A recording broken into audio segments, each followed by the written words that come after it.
What is the issue of cellular health and why is it important with GLP-1?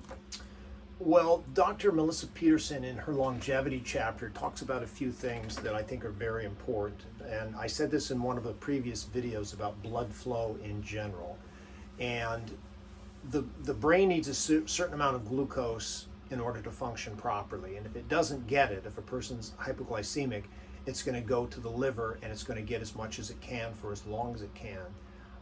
But when you exercise, you actually reduce, one of the concepts is insulin resistance.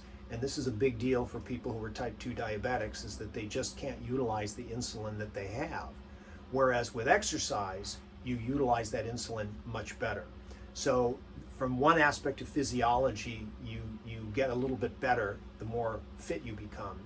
But there's also ghrelin, which is a sort of the satiety hormone, which basically signals the brain that, hey, we've had enough to eat. And leptin, which is another one of the counterbalancing hormones, they work better in synergy the fitter that you become. And what I guess Dr. Peterson calls the signal pathways become sharper the more exercise and the more fit you get. And this is why people who train all the time have a tendency to be more lean, even though they may eat more food stuff, is because their bodies just get better at absorbing carbohydrates, absorbing amino acids, and utilize these foodstuffs for energy much better than people who are not fit at all, which is the majority of people who are probably taking GLP-1.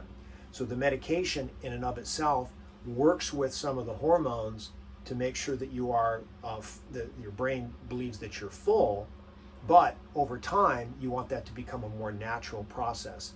Dr. Peterson does a great job in discussing things like cortisol levels, ghrelin, leptin, insulin resistance in her chapter in the GLP-1 book. And where can I learn more about longevity and GLP-1? By clicking on to medhealthfit.com and going to the GLP-1 page.